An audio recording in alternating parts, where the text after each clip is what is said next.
साथियों, 2012 में दिल्ली के रामलीला मैदान में आम आदमी पार्टी भ्रष्टाचार के खिलाफ आंदोलन से निकली पार्टी का सत्ता में आते ही चाल बदली, चरित्र बदला, लेकिन चेहरे जो रामलीला मैदान में आपने देखे वही चेहरे हैं, चेहरे नहीं बदले। लेकिन आज वो सभी चेहरे एक एक करके भ्रष्टाचार के गंभीर आरोपों में लिप्त पाए गए और जेल में हैं।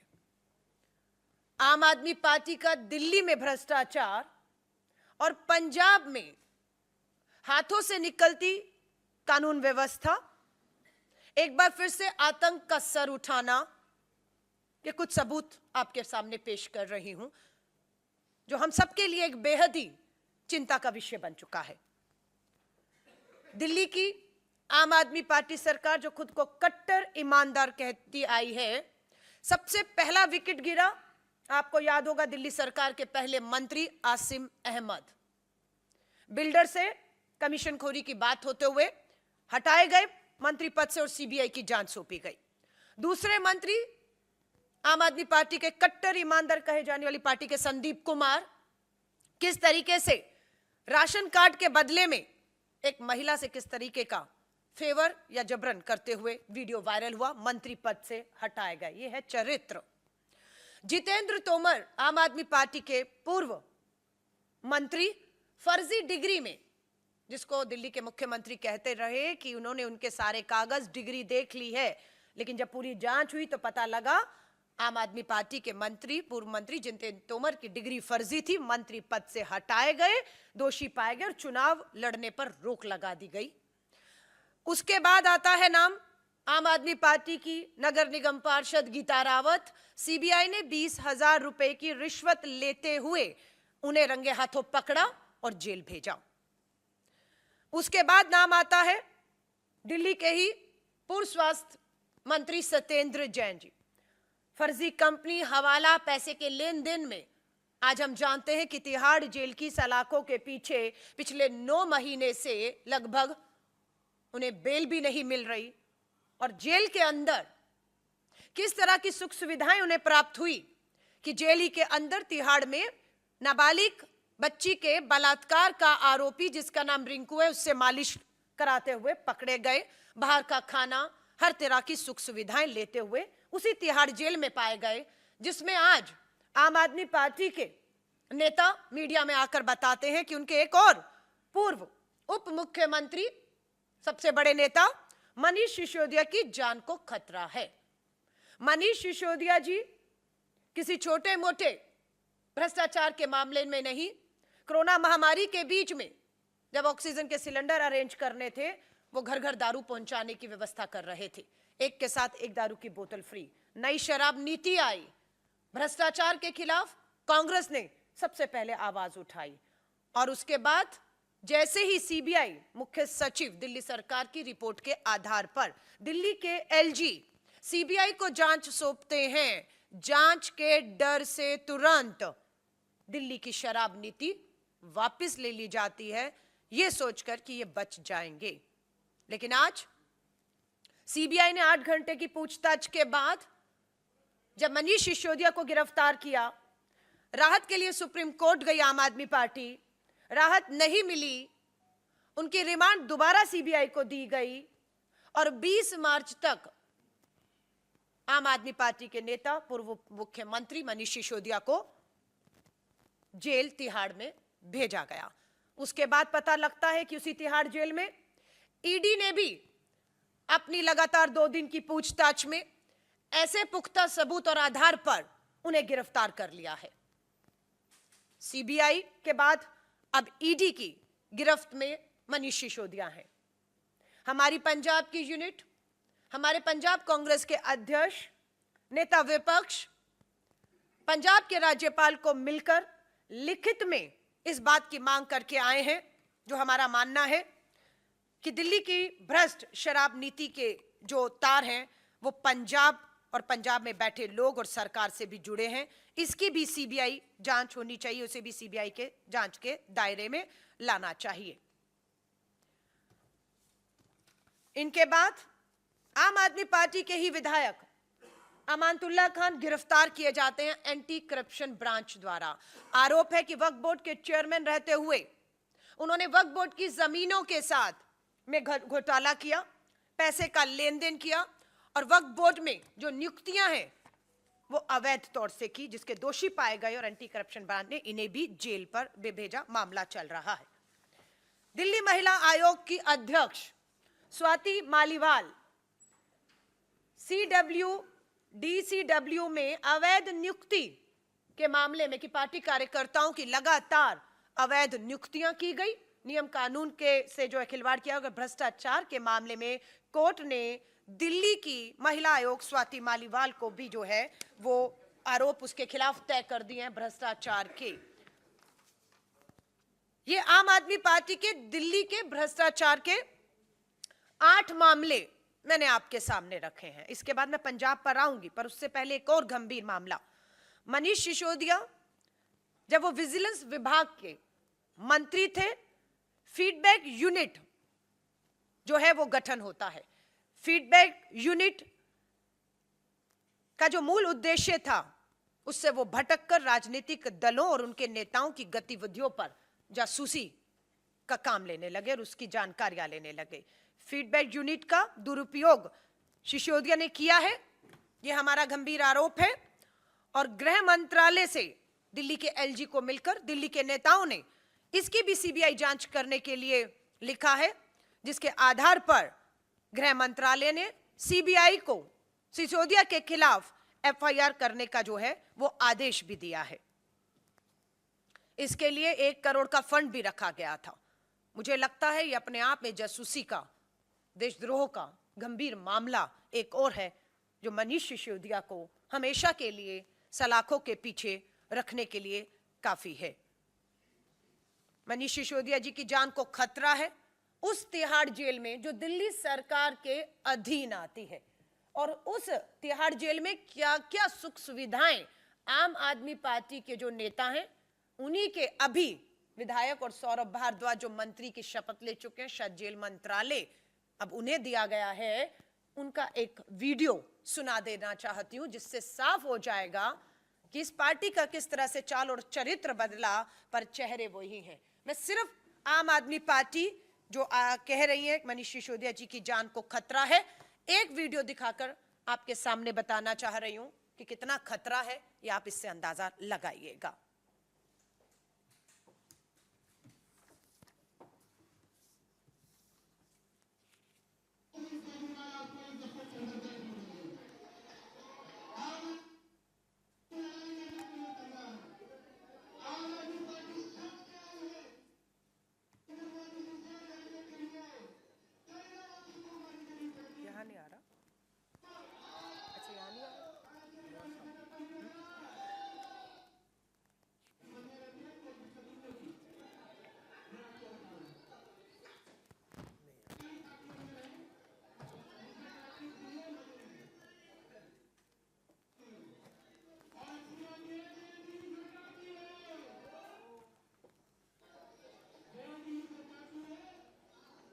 वीडियो हम लोग मीडिया के ग्रुप में भी दे देते हैं।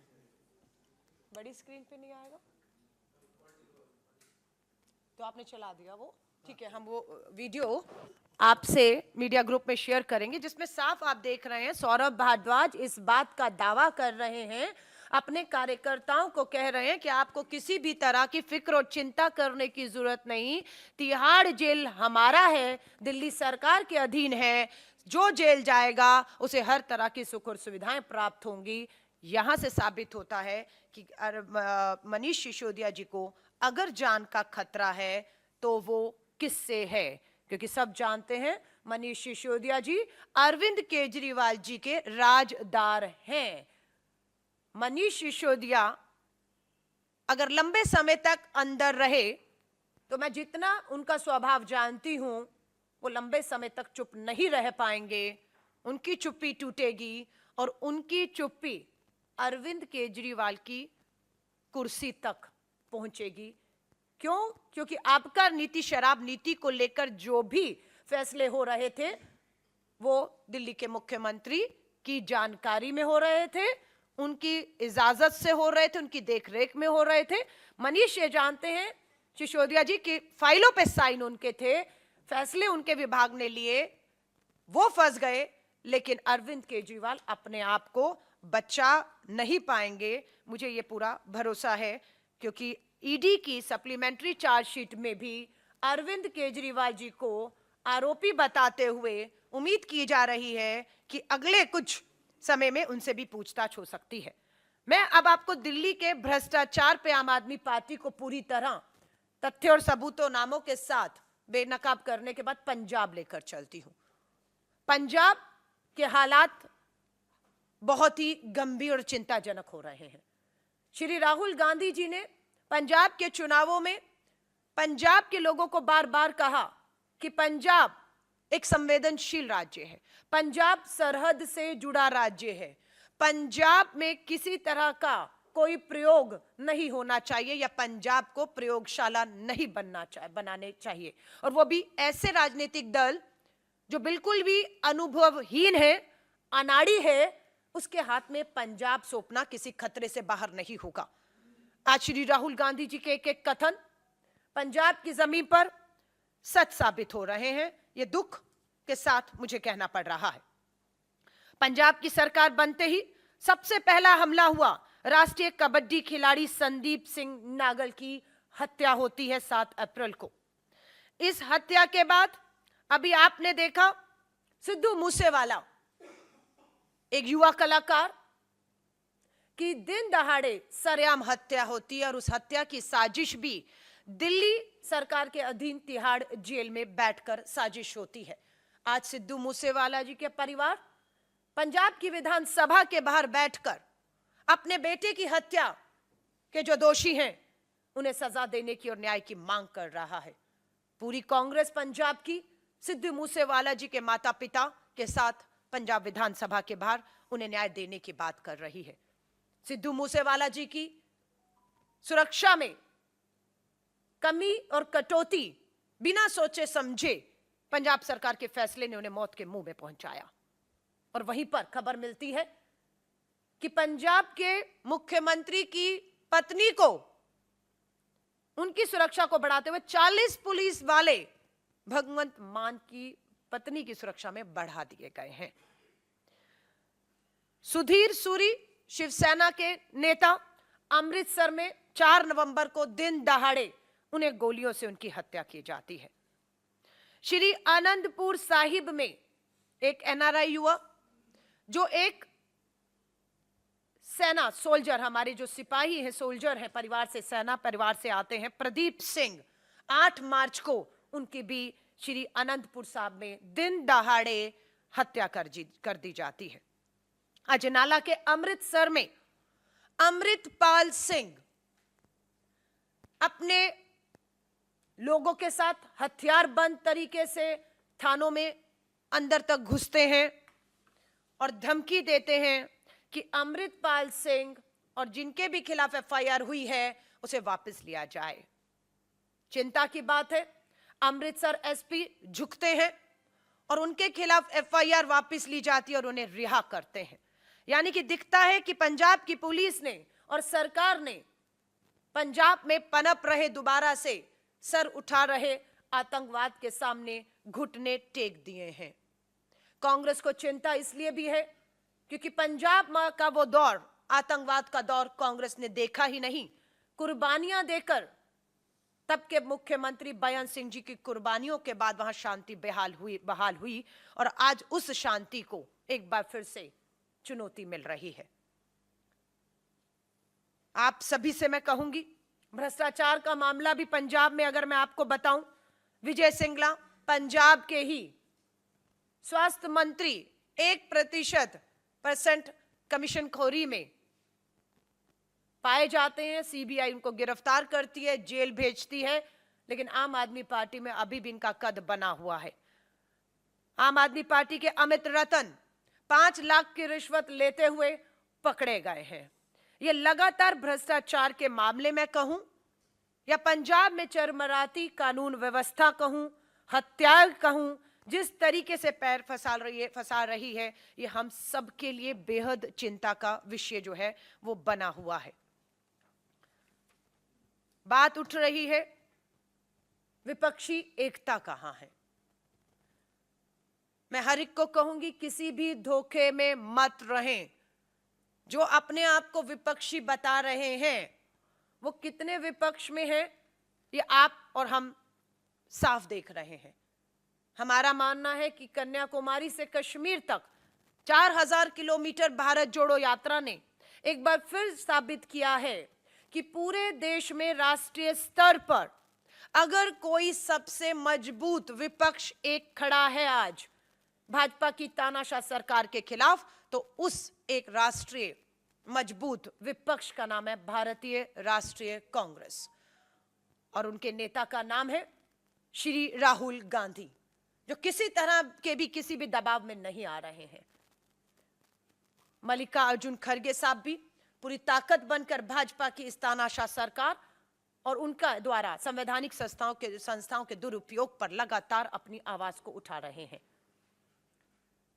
कर्नाटका में कमीशन खोर बोम्मई सरकार का विधायक का बेटा 40 लाख रुपए की रिश्वत लेते हुए पकड़ा गया। 8 करोड़ कैश पकड़ा गया। ईडी वहां नहीं जाने दी जाती। किसके द्वारा? केंद्र की भाजपा सरकार द्वारा। किसी भी भाजपा नेता या वो नेता जो भ्रष्टाचार में पकड़े गए लेकिन भाजपा में शामिल हो गए, इन दोनों लोगों के खिलाफ पिछले 9 सालों में आपने कहीं भी कोई भी कार्रवाई होते हुए नहीं देखा होगा। यहीं से हमारे आरोप साबित होते हैं कि केंद्र की भाजपा सरकार अपने इशारों पर इन संवैधानिक संस्थाओं को जो है वो नचा रही है कि कोई भी भाजपा का नेता या भाजपा से समझौता करने वाले नेताओं पर आंच नहीं आएगी। कांग्रेस की अगर बात करूं तो यहां पर फिर पक्षपात बिल्कुल किया जा रहा है। 9 साल से केंद्र में भाजपा की सरकार है। आज कांग्रेस गर्व से इस बात को दोहराती है। 9 साल देश पूछ रहा है केंद्र की भाजपा सरकार और प्रधानमंत्री जी से, 9 साल कम नहीं होते। 9 साल से आप सत्ता में हैं। देश के पूर्व प्रधानमंत्री जी डॉक्टर मनमोहन सिंह जी आज हमारे बीच में हैं, बिल्कुल उनका आशीर्वाद है। कोलगेट 2G 3G हर तरह के आरोप लगाए, लेकिन गर्व से कहते हैं कि डॉक्टर मनमोहन सिंह जी हो, उनके जितने भी पूर्व केंद्रीय मंत्री हो, उनकी सरकार में रहे सांसद हो, किसी एक पे भी केंद्र की भाजपा सरकार 9 सालों में एक भी आरोप साबित नहीं कर पाई। 55 घंटे श्री राहुल गांधी जी से पूछताछ होती है, लेकिन 55 घंटों की पूछताछ 9 साल के बाद भी आप कुछ नहीं बिगाड़ पाते। और राहुल गांधी जी पूरे 4000 किलोमीटर की यात्रा 5 महीने इन्हीं सड़कों पर लोगों के बीच में करते हैं। श्रीमती सोनिया गांधी जी को बीच संसद के में आपने संसद सत्र छुड़वाकर सीबीआई ने बुलाया, पूछताछ की। 9 साल कम पड़ गए, घंटों की पूछताछ कम पड़ गई, 9 महीने बचे हैं। हम चुनौती देते हैं, आप ना कुछ साबित कर पाए हैं ना कर पाएंगे, क्योंकि आपके आरोप पूरी तरह झूठे थे। तीसरी अब मैं बात आती हूं, पहला उदाहरण भाजपा, दूसरा कांग्रेस, अब तीसरा आम आदमी पार्टी। यहां पर भ्रष्टाचार है। यह कांग्रेस ने पुख्ता सबूत पंजाब कांग्रेस हो, दिल्ली कांग्रेस हो, हमने दिए हैं। और यहां पर ईडी सीबीआई की कार्रवाई उन 5% मामले जो हम कहते हैं सही है, वो इन 5% मामलों में आम आदमी पार्टी का भ्रष्टाचार आता है। 95% मामले जो झूठे हैं कांग्रेस के खिलाफ, और वो जो भाजपा के नेताओं के खिलाफ या भाजपा को समर्थन देने वाले सच्चे हैं, उन 95% मामलों पे कुछ भी आपके सामने कभी भी भाजपा नहीं आने देगी, ना ला सकती है। सो ये आम आदमी पार्टी और भाजपा का ये मिला जुला एक खेल देश में चल रहा है। अरविंद केजरीवाल तब तक सलाखों के बाहर है, सलाखों से, जब तक अरविंद केजरीवाल भाजपा की लाइन को देश में ले जाने का काम कर रहे हैं। जिस दिन अरविंद केजरीवाल ने दिल्ली में ध्यान केंद्रित किया और दिल्ली से बाहर जाना छोड़ दिया, उस दिन अरविंद केजरीवाल आपको सत्येंद्र जैन, मनीष सिसोदिया की तरह जेल की सलाखों के पीछे दिखेंगे। आम आदमी पार्टी के मुख्यमंत्री और प्रधानमंत्री का यही समझौता है आपस में कि आप देश भर में जो भाजपा के खिलाफ वोट है उसे बांटने का काम आम आदमी पार्टी ने गुजरात में किया, गोवा में किया, उत्तराखंड में किया, और अब जिन राज्यों में चुनाव है वहां पर भी जब तक आम आदमी पार्टी भाजपा की बी टीम बनकर ये काम करती रहेगी तब तक ही अरविंद केजरीवाल बचे रहेंगे। जिस दिन अरविंद केजरीवाल ने ये काम करना बंद कर दिया उस दिन अरविंद केजरीवाल जेल की सलाखों के पीछे होंगे।